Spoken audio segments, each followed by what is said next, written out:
Network switching is the process of using a network switch to direct data packets from one device to another within a local network.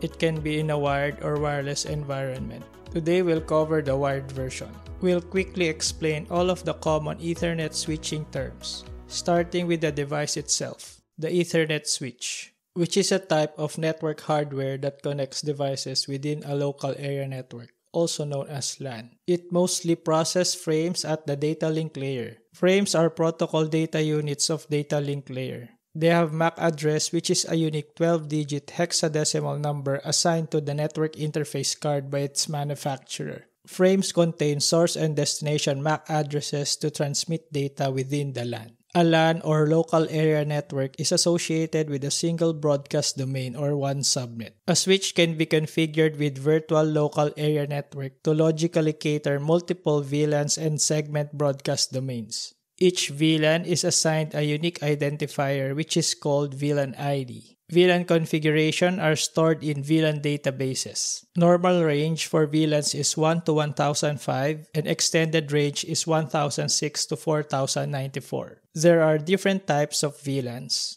Data VLAN, VLAN carrying regular data traffic. Voice VLANs, VLAN for IP phone traffic. Default VLAN, factory default VLAN for switch ports. Management VLAN, VLAN used for management traffic. Native VLAN, untagged VLAN on trunk link. VLANs can be configured on access port, a switch port assigned to a single VLAN, normally connected to end devices. Trunk port, a switch port carrying traffic for multiple VLANs used for inter-switch links. Trunk ports use VLAN tagging to identify VLANs passing through the links. This is applied on all other VLANs except the native VLAN. 802.1q is the IEEE standard for VLAN tagging on Ethernet. In a large environment, VLAN trunking protocol can be used to synchronize VLAN configuration between switches. VTP is Cisco proprietary. There are 3 VTP modes. Server, where you can create, modify, and delete VLANs, and it is propagated in the VTP domain. It synchronizes with the latest info. It sends and forwards VTP advertisements.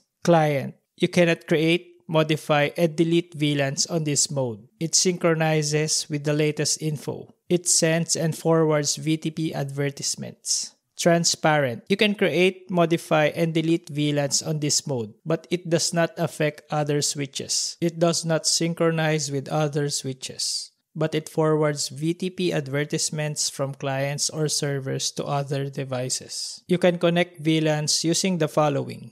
Implementing inter-VLAN routing on a switch with layer 3 routing, also known as a multi-layer switch. Switch Virtual Interface or SVI are used as the layer 3 interface on multi-layer switches. Another way is by creating logical sub-interfaces on a single router, making it a router on a stick. SVIs and sub-interfaces are used as default gateways for each VLANs. Each default gateway has an IP address which are used by each VLAN to connect to other VLANs. In a switching environment, Layer 2 discovery protocols are used to discover adjacent devices. They are CDP, Cisco Discovery Protocol, Cisco proprietary neighbor discovery protocol between Cisco devices. And for open standard, LLDP or Link Layer Discovery Protocol, IEEE 802.1ab standard for neighbor discovery. Frames can pass through single or multiple links. Link aggregation can be used to combine multiple links for increased bandwidth. Ether channel is the technology for bundling multiple physical links into logical channel called port channel. There are 2 negotiation protocols used between devices for Ether channel. Link Aggregation Control Protocol or LACP and Port Aggregation Protocol, also known as PAGP. Link Aggregation Control Protocol, IEEE standard 802.3ad. There are 2 LACP modes. Active, port actively initiates LACP negotiation. Passive, port responds to LACP negotiation but doesn't initiate. The other negotiation protocol is PAGP. It's Cisco proprietary and it also has 2 modes. Auto, port responds to PAGP negotiation. Desirable, port actively initiates PAGP negotiation. Here are combinations between devices to form Ether channel. You will see another mode called ON, which is used to form a channel without PAGP and LACP. Layer 2 topologies have loop prevention mechanisms using spanning tree protocol. It prevents broadcast storms, which are excessive broadcast traffic flooding in the network. STP's convergence time is slow, so a faster version was created called Rapid Spanning Tree Protocol. In multiple VLAN scenario, Per VLAN Spanning Tree Plus or Rapid Per VLAN Spanning Tree Plus are used by Cisco devices. Preventing loops in STP topologies starts by identifying root bridge. A root bridge is the switch with the lowest bridge ID. It's composed of bridge priority and MAC address. Bridge Protocol Data Unit or BPDU is used for STP control messages including bridge IDs. Once a root bridge is identified, other switches are tagged as a non-root bridge. In a non-root bridge, the port with the lowest cost towards the root bridge is tagged as the root port. Only one root port can exist in a switch.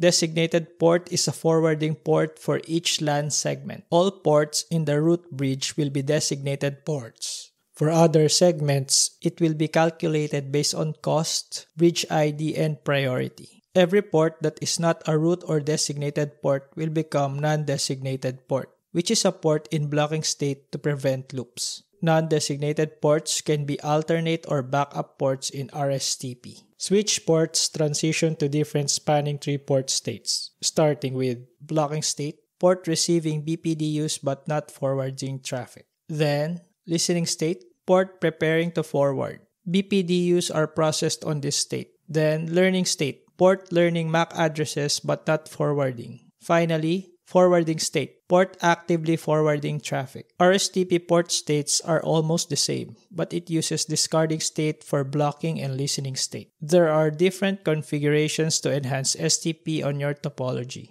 Port fast. This feature bypasses STP states. It immediately sets the port to forwarding state, usually used on access ports. BPDU guard. Feature that shuts down port fast ports when it receives BPDUs. BPDU filter. Feature that prevents BPDU transmission on port fast ports. Root guard. Feature to protect root bridge status of switch in the network. Loop guard. Feature preventing alternate or backup ports from becoming designated. Unidirectional link detection. Feature to prevent loops by verifying bidirectional operation of a link, typically used in fiber optic cables. For additional switch port security, you can configure port security, feature that restricts a number of MAC address connecting to a switch port. This is the end of the video. Like and subscribe for more networking videos. Thanks for watching. I'll see you in the next one.